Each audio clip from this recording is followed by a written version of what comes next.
Hi guys, in this video I'm going to take you behind the scenes on a fashion editorial photo shoot where we use a single strobe, a single softbox, but more importantly maintain our camera settings throughout the shoot.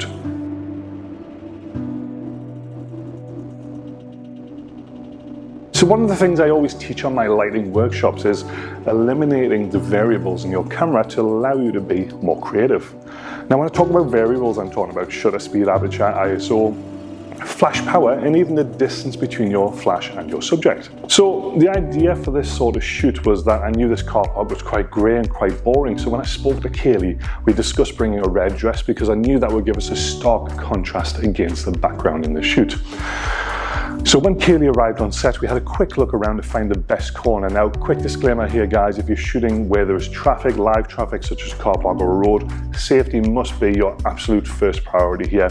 Now we informed the car park we were going to be here. I've worked here a couple of times prior to let them know we were going to be here, and they told us which floor is always the quietest to allow us for the least interruption to the traffic and the least interruption to ourselves. Now we found this little corner with Kaylee, and the first thing I did was balance my flash against the ambient light to get the sort of feel I wanted to get for the scene. Now I'm going to go into much more detail in next month's article and video about how to balance with ambient light, but in this instance I'm going to talk you through very quickly. Now we started with a 45-degree light setup, much like I've got here. So if I am at 90 degrees to the camera, my light is at 45 degrees, which allows us to create definition and allows us to create tone. And if I had anything like a jawline, we would see that in that shot. Now, the first thing I wanted to do, I knew I wanted to shoot at a really shallow aperture, so I dialed in 1.4 on my camera, shooting with an 85mm Sigma Art lens. And then to balance that off, now imagine your exposure, it's always got to be a seesaw, so if I'm shooting down at 1.4 wide open, I need to balance that off with my shutter speed, so I dialed in 500th of a second after a couple of test shots to get it where I wanted it to be. Now my ISO was at 100.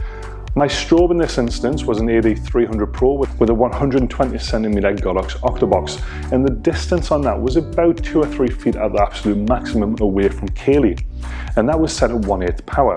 Now the great thing is, because the ambient light isn't going to change drastically within this car park because there's no direct light in there, once my settings are set, providing I keep the same distance between my light and my subject, none of my camera settings have to change, and I can concentrate purely on composition and communication with my subject. So in this first instance, I started with Kaylee just against this little wall where we had a touch of ambient light coming through that window to provide us a little bit of fill light, having my light at 45 degrees on the left hand side of the camera, as you can see, and shot a mix of full length, half length and 3/4 length to give us a good feel of different images here, really getting that contrast in that red dress against the background. Now that gave us a beautiful exposure there, one I was really happy with, and I just sort of let Kaylee do her thing. As an experienced model, she knew what she was doing from a posing perspective, so I didn't have to give a lot of direction there. But moving on to the next shot, I wanted to show how quick and easy it is to change the roles or reverse the roles of your strobes. So I moved to the opposite side of Kaylee, I had her flip around, and I left my light in exactly the same position. Now what I was doing in this instance, my daylight now became my key light, exposing the face, and my artificial light now become a hair and separation light in the rear. Now because I'm not changing any of my camera settings, I was going to get quite a lot of exposure coming from that rear light, which I'm perfectly comfortable with. Because Kaylee's got darker hair, it allowed me to light that up and bring through some separation against that dark background. If she had blonde hair, it might have proved to be too bright, so it's something to be conscious of in that instance. Now I couldn't necessarily shoot this at full length because what I was using for a key light, that window light, was such a small aperture coming through the side that I had to concentrate purely on head and shoulders here and use that rear light as a separation to give us a different feel to the first shot without changing any camera settings, without changing our light position. It's about us moving around the light to find the best results we can.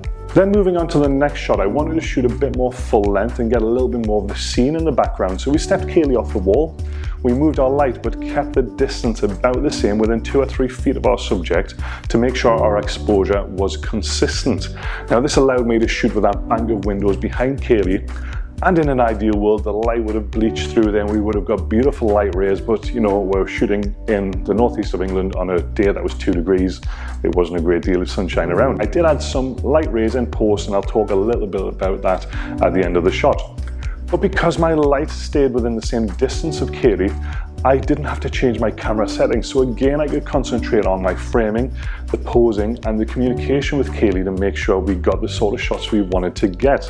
I'm hoping you're getting a theme here that once my light settings were right, my camera settings were right, I don't have to change anything. It makes my job infinitely easier on this shoot to get the sort of results I wanted to get. And then moving beyond that, I went to one of my most favorite lighting setups, and I use what's called a narrow light. So where my camera is in one place, my subject is in another, and my light is behind that place, allowing me to light the narrow side of our subject's face.